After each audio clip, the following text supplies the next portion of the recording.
Hi, everyone, and welcome back to the Nonprofit Productivity Channel and the podcast. We have an incredible guest today with us. He's a YouTuber, he's a productivity expert, he's a GTD enthusiast. And so if any of those things resonate with you, you're really going to enjoy our conversation today with Lucas Prij. And I've had to practice that a few times because he's from the Netherlands. And we're just really excited that you're with us today, Lucas. And thank you very much. What would you add to that introduction?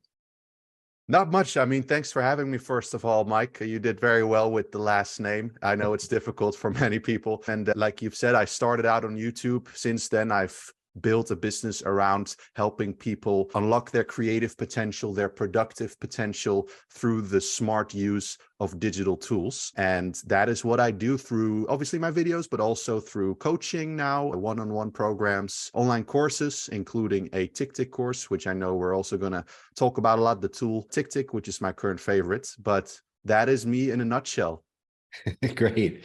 So let's talk about your YouTube channel. You know, there's a lot of people out there who review apps. There's a lot of people out there who talk about productivity. I feel like you've found a very unique niche in kind of looking at all these different productivity apps and how one would practice getting things done, that methodology through those. So where did that idea come from? And what's that experience been like for you? Yeah, so it actually started out of a need that I had myself. I was using Evernote back then.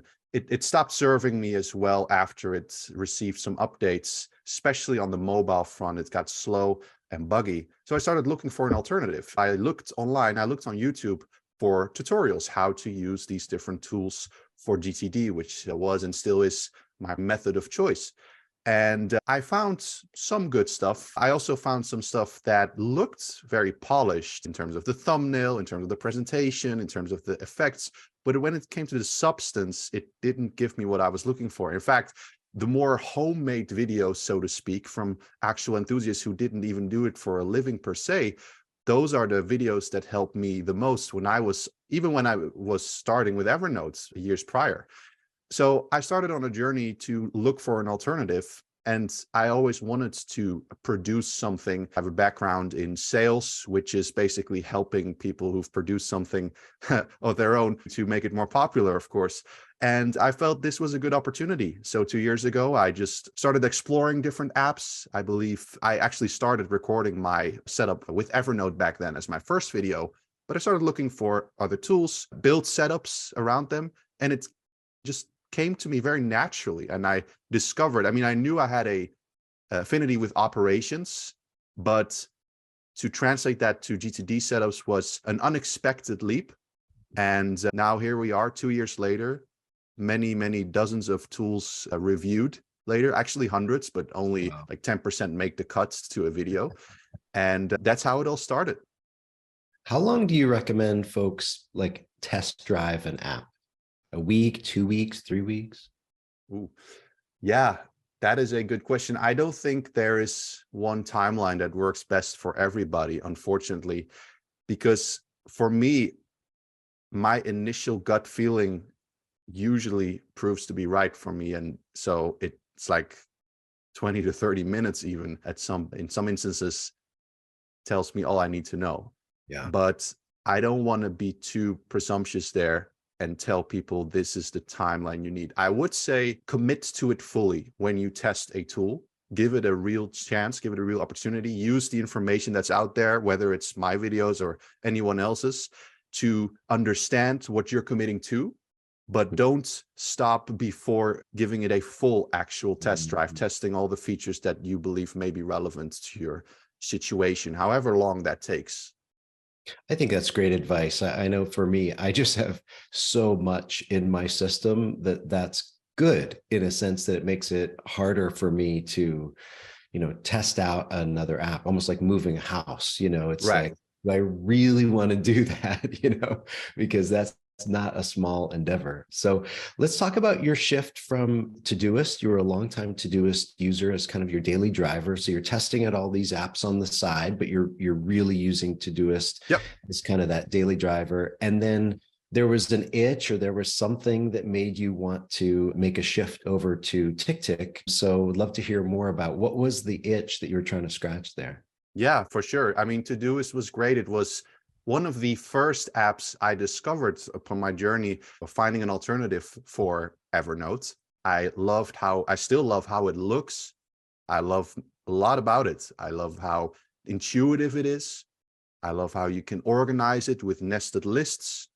I mean, Evernote doesn't, well, now it does sort of, but back then it definitely didn't even have a checkbox functionality. So the way I would complete tasks was to actually just delete the notes that represented a task. So I had to do a lot of kind of reinterpretation. And that creates a sort of mental strain, which Todoist relieved greatly. However, at some point, I found myself pushing Todoist to its limits, because I'm the type of person who prefers to have a single source of truth, as it's called. So for my projects, my notes, and usually a lot of notes end up as support material for projects. So I would want to create a sort of hub for my projects to live inside of, and not have to move between Todoist and Evernote and Notion or whatever kind of combination of tools. And Todoist, back when I was using it, didn't really have a good solution for it. Now, I did discover at some point that it had an uncompletable feature. So basically what you do is you start the title of a task with an asterisk and follow it by a space, and the checkbox will be removed. Now, that's good because it means you won't accidentally mark it complete. You won't accidentally lose non-actionable information that supports a project. But it was still a workaround, and it was pretty limited in terms of its note-taking functionality. It's not what it's designed to do. In addition, I was getting more and more into technology, or at least into improving my focus, my concentration in the moment, right? So Todoist is an excellent organization tool, but then executing, that's something I got more interested in. And I discovered the Pomodoro method, which is where you take a sprint approach to your work. You take, for example, 25 minutes, you commit to a task or to a context without distraction, take a 5-minute break, and repeat 4 times in a row. Then you take a longer break. Now, obviously, you can do that with a simple timer. So obviously that it's not really a deal breaker. But then after I got 20 tools in my journey on YouTube, I ran into TickTick. Yeah. And at first, I wasn't impressed with what I saw, because I'm not a fan of TickTick's design, especially compared to Todoist. I thought, okay, this is just going to be one of the many average ones, so to speak. It will make the cut, but not more than that. But as I got more into it, I discovered so many features that aligned exactly with what I was looking for, but not too much. There's also tools that do way too much and they overwhelm you from a personal productivity standpoint. But it seemed like TickTick just ticked so many boxes for me at that point, with advanced notes, with this separate item type that allows you to combine actionable and non-actionable information without workarounds, with an integrated Pomodoro timer, which obviously is very easy to use. You hit start, it does the work for you. You can even configure it. And also the habits view. That is another component I got into. I love how they separate those from routines, where, you can obviously set up a repeating task if you want to build a new habit, but it's going to be on the same level as any other task. It's not, the distinction is harder to make. Whereas with TickTick, it's really a separate taxonomy, a separate item type. So those, at some points, I couldn't justify continuing with Todoist. And now it's been over a year with TickTick, I believe. And I am considering an alternative at this point. Oh boy. Yeah, we can get into that later. But still, it is one of the very best tools I've ever used, and I can still recommend it to anyone. It's amazing. I mean, I think certain apps have like a delight factor. And for me, TickTick has a number of them. I love the aesthetic of Things 3, but I just can't use it because the fonts don't get bigger. And it drives me insane that you can't star or pin a particular task. I just find that like a deal breaker. I love the review function in OmniFocus. I think it's absolutely brilliant. And I also, wish that you could have Kanban boards in OmniFocus. You know what I mean? So there's so many. Whereas in TickTick, I know for me, pinning a task is huge. Converting a task to a note is incredibly powerful. Yes. Boards view, list view is very powerful. The habits, very powerful. The way when I send things to it, an article renders a little bit differently from just like another kind of item that I would use in the share sheet now. It just, there are half a dozen just absolutely delightful features in TickTick. For you, you've mentioned a few of them already. What are two or three that really just put a smile on your face when you use TickTick? I would say another one is the email integration. I subscribe to a couple of newsletters, and there it especially comes in handy because what TickTick does with its extension is it not only allows you to save an email and then, as a task, you can click on it. That's what it does with its web clipper already, but it also saves the contents of an email. So I can just forward those newsletters if I want to read that particular issue as a reading item, a reading task into my TickTick system, and not have to click away from it, even go online. If I'm offline for whatever reason, it's right there. Now, I can make comparisons with Evernote there because Evernote is still, to me, one of the very best in that department. When it comes to web clipping, it is the very best. You can save a web page with its contents and store it inside of Evernote. I really wish TickTick would do that too. I will release a video on that soon, actually, my TickTick wish list. But still, the e-clipper is a good tool. What I also really enjoy is what you mentioned there, the ability to pin.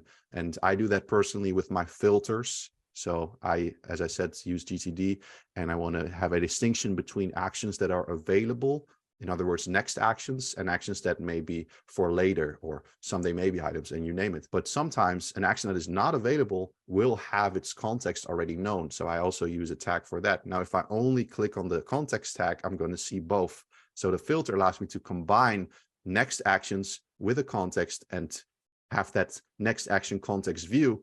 I save it, I pin it to the top, and I can easily switch between those modes depending on what context I'm in.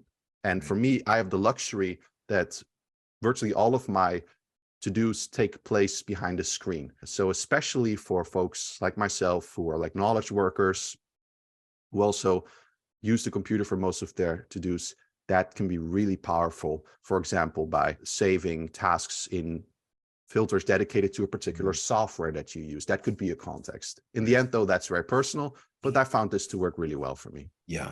And the notes is just unbelievable. I mean, I can't tell you, I have a silly little project, but it's an important one where I coach one of my kids' basketball teams. And so, I've got a project and I'm using Kanban boards, and here's everything before a game needs to be done, everything after a game. Here's, all of my meeting notes, all of my game notes, all of my observation stats. It's just unbelievable. And I can print right from there. It's just, it would be really hard for me to imagine another tool that at least meets those particular needs. Let's talk about, for those who are listening, who are in the nonprofit space, and maybe they're saying, look, Lucas, I get it. That sounds really neat. You're a tech guy, you love gadgets and apps, and you're really good at this. But I like a pad of paper. I like a pen. I use technology because I have to, not because I really enjoy it. And I don't know if I want to settle on one to-do list app. What would be your advice there as a coach, as a productivity consultant? Well, my advice might surprise you. I think it's a great question, and it is to use what works best for you. So as much of a fan of TickTick as I am, if pen and paper works best for you, use pen and paper. What I'm here to do, first of all, is to inform you of the benefits and limitation that every approach has. I guess with TickTick, you could say, or any other digital tool for that matter, is, you will need a screen in order to use it, right? Pen and paper in that sense is not dependent on an internet connection as well. Now, personally, I don't see myself doing it, but that doesn't mean it's impossible. What I would say also is try and dedicate some time to really deeply learn about a tool. If that's going to be TickTick, if you've been following me, I can help you with that. That's great. If you like someone else and they know all about another tool like Asana, that's great. but I feel like some of it intimidates people at first sight. Like you just illustrated with the quotes that you said, yeah, you're a tech guy, you're a tech guy. I don't even see myself that way. I feel like what I teach and the tools that are out there, they can be very beginner friendly. Actually, I try to filter out the tools that I talk about on my YouTube videos that I don't consider beginner friendly, because one of my goals is to have everybody become more productive. And I feel like a lot of people are kind of sitting on gold mines that they just don't have access to because they never did kind of a brain dump, for example, which is a simple exercise that any tool should support. And TickTick does that too with its inbox, for example, right? And so I would invite those people who feel that way to consider, is my current system that is pen and paper based working well for me? Is it doing the job? Or am I running into bottlenecks? Mm-hmm. If the answer is no and it's working great, then keep doing it. I'm not here to convince you otherwise. But if you are running into bottlenecks, then I would invite you to just block some time and really study it, because it's easier than you think. The learning curve is especially not as long as you may think it is. You can get used to it pretty quickly because it's designed to be intuitive. Yeah. And the capture habit within GTD makes it easy. I think, to your point, just capture everything with that particular app for 2 days, 3 days. You'll get a really good feel for what you like about it, what you don't. And yeah. So you're a big user of TickTick. You were a big user of Todoist. Are there 2 or 3 other apps that you find yourself recommending to folks often? Not a lot, really. I would say there are some satellite apps. I learned that term from Tom Solid, another creator recently. I really like that term, but they are supportive and they sometimes serve a super specific function. And one example is Brain FM.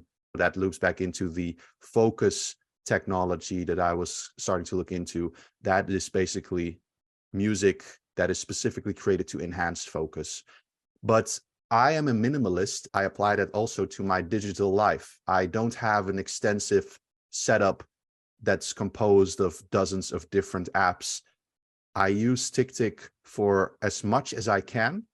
At times, I do use Google Suite for more elaborate writing exercises, or if I need to collaborate with someone. But I feel like that is so standard. I most of the time don't even need to recommend it. Everybody knows about it. Pretty much everybody already uses it. So I'm just looking at my Mac here in front of me to see, am I actually skipping on some things? But when it comes to personal productivity, no, I use a calendar. I use Google Calendar to manage my time. And I use TickTick for most of the rest, really. That's about it. It's not that exciting or intimidating, but it works really well. And I think part of the reason it works well is because it is so simple and minimalist, because I have the single source of truth and I don't have to keep updating all these systems. I don't have extensive Zapier connections that could break, and I spend so much time maintaining it. Yeah, it's just TickTick pretty much. I know I saw Culture Code, the maker of Things 3, they just released a new update, which really focused on shortcuts, Apple shortcuts. And I was very critical of that because I said, in my experience, the only people who are using shortcuts, are not really the masses, shall we say. It's a very select niche, and they're probably very productive and all that, but I don't think the average person is probably using shortcuts, so I appreciate the simplicity of your approach and the tools you use.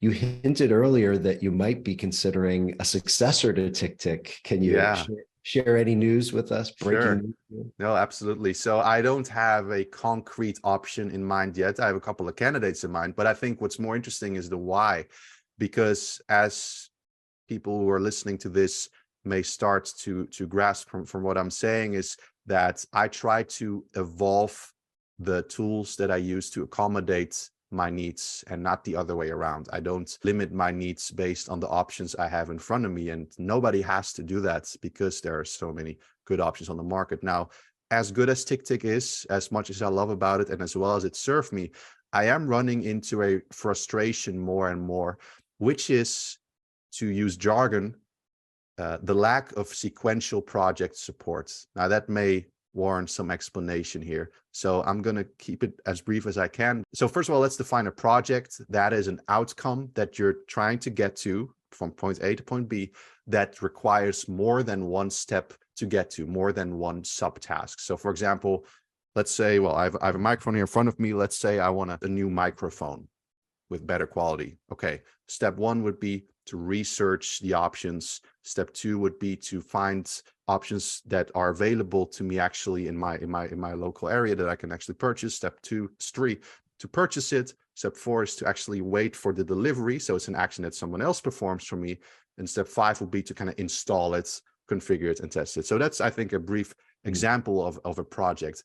What this is also an example of is a sequential project, which means that every step follows in a particular order. It's a sequence, as the name implies. Whereas a parallel project is more simple and more classic, where they can be performed in any random order. Right. Now, most to-do apps have no problem with parallel project. That's the simple part. That's pen and paper even. Mm-hmm. With sequential projects, what I want to be able to do is preload the project into my system to feed all the information, for example, during a weekly review, where I structure my lists and everything for the week ahead, and not think about it after. I want to use my to-do app as little as possible. So I mentioned before that I have these filters that make a distinction between available and unavailable actions. Well, right now, whenever I have a sequential project, even if it's preloaded with a Kanban view, so I click on the list, it looks nice from left to right like a pipeline, I still have to manually assign the next label once the next step becomes available and I hit complete on a previous one. And that is a frustration I'm running into. It's bothering me more and more, especially now that I've seen tools including OmniFocus, ClickUp, and Asana or Nirvana. Not saying I'm considering all of those, but the point is the technology, like, it's available. It's possible to create this kind of blocker dependency link between two tasks. And TickTick doesn't do it. Todoist doesn't do it either. And for a long time, I just tolerated it. But that is the reason why I am browsing for alternatives. I'm not actively looking, I would say, but I know what's out there and it may happen. Hopefully TickTick is listening. Maybe they're working on it, but that is the reason.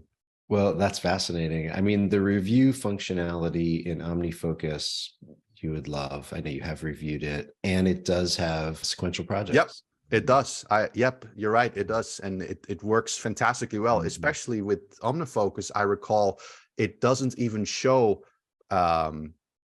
actions that aren't available. Right. So you really only see what you can do right now, and it automatically just pops up once it becomes available. Yeah, which I thought was great. And you can defer tasks. It's wonderful. The only problem with this conversation, Lucas, is this will prompt me probably for 30 minutes for the rest of today to go back and putter into OmniFocus. So thanks a lot in advance for. Sorry. Hey, you mentioned your weekly review, and this is to me one of the absolute pillars of anybody who really wants to be more productive. And certainly for nonprofit leaders, we just cannot show up for work on Monday winging it. We just don't have that luxury anymore. And to me, the GTD weekly review is like the anchor of everything for me. I mean, really, I can look at any week and say, if I have a good review on Sunday night, the week is going to go dramatically better. We've had people in the Nonprofit Productivity Summit talk about their weekly reviews. Just give us kind of the Cliff Notes version. Is this on a Saturday morning for you, a Sunday night? How long does your review take? Give us a little peek. No, I absolutely agree with how you describe it. I feel the same way. And I usually do it either on a Saturday or on a Sunday, depending what my schedule looks like for the weekend. So I try to dedicate, I usually need, I would say, around 2 hours to fully complete it with full dedication. I actually do have different versions of it. So if I really have a tight schedule, I can do a most essential version, an essentials version of the review, which is not as elaborate, but the more elaborate one, obviously it includes checking if all my tasks are still relevant, if they are still available, have I neglected cleaning some lists, right? Does every active project that I'm pursuing have a next action available? Are all my active projects even registered in the system? So it includes just looking over the system with a lot of attention to those details, because I mentioned earlier, I try to use the app as little as possible throughout the day. I just wanted to tell me, what can I do Mhm. now that I am in this particular context at this particular time, and just get going and execute. Inevitably, that means some things are going to slip through the cracks. I'm not going to be able to check off everything perfectly well. Nobody can. So that is really the fail-safe mechanism also. I also reflect on some deeper items that I also store in there, like my life goals. How are those progressing? Am I still living in alignment with the vision that I've crafted for myself? Those are things that help me prevent from falling into this autopilot Mm. mode of being that would detract me from a vision I may have set 3 months ago. And at the start, just as with New Year's resolution, it's always easy. Yeah. You're hyped by the surge of motivation that you feel, but at some point that's always going to decline, and you're going to need a system to Yes. help you stay on track. And that is exactly what the weekly review does. Mhm. Some of the things it includes that may not be as obvious, or not everybody may do, but may find interesting to consider, is a digital cleanup exercise. So like I've said, most of my work takes place behind the screen on the computer. And I try to also dedicate time to clear out my folders with files that I no longer need, uninstall software that I no longer use, to just keep my machine running quickly. Mhm. So for the most extensive version of the review, that is also a part of it. Love it. I set up a filter in TickTick to review all projects for a weekly review. And I found that on the iPad, it's a little bit easier on the eyes. For whatever reason, Mm. it gives a little bit of like a little spacing in between projects. Whereas on my Mac, that same filter looks just slightly different. And so, nerdy stuff here, but kind of No, sure. interesting. Yeah. That's interesting. Lucas, I want to be respectful of your time. I feel like we could talk for hours, and I wanted to make sure you have a chance to highlight. You have several, I believe, two fantastic courses online that you offer, and one of them is about TickTick. Whether you're still using it or not, it's still a great resource. Could you tell our listeners a little bit about it? Sure thing. Yeah, absolutely. I started, as we discussed, with YouTube. I shared my knowledge, and some of those videos, especially the TickTick ones, became very popular. They have received hundreds of thousands of views, all videos combined. What that also means is I've been able to receive a lot of feedback through YouTube comments, or people emailing me or DMing me on Twitter, etc., asking questions or telling me about TickTick features that are really important to them. So over time, that turned into a body of knowledge about the user experience on TickTick. And considering that I am still using it, have been using it, and know that so many people left positive feedback on how the initial introduction via YouTube already helped them, I thought to myself, yeah, I can turn this into a deep dive course that isn't really fit for YouTube. It is about 4 hours long. There's a couple dozens of lessons and a lot of homework included. And the point of it is for you to, even if you're a beginner, even if you've never used any productivity tool before, to get comfortable with it, to ease into it, to start exactly like you've actually said yourself, with the capturing habit. So it follows some of the GTD principles too, and it all combines it with an actionable course that you can follow in your own time. It is self-study, but it is all video with homework. So you can pause, replay if you feel like you need to rewatch something that was difficult to understand. Try to make it beginner friendly, but it ends up being a fully fledged personal productivity system that I use to this day. And you can find it on my website, which I'm sure we will link somewhere in the podcast description. But that is what you can do with it. Great. Yeah, we will certainly link to it. And I haven't taken it, but it looks like a fantastic resource. And really, I find these online courses specific to apps, I think they're one of the great joys of trying to grow in productivity, just to take some time and pour yourself a good drink or a good cup of Yeah, coffee. Just sure. give yourself permission to go deep. And a course like yours, I think, is just the perfect way to do that. So for those who are interested in either Todoist or TickTick, we'll definitely make sure we link that. Lucas, thank you so much for your advice for our nonprofit leaders. Thank you so much for your counsel. We wish you all the best as you continue to just build out these great resources. And we hope to have you back sometime soon. Thank you, Mike. It's been great being here. Let's stay in touch. It's been great. Thank you.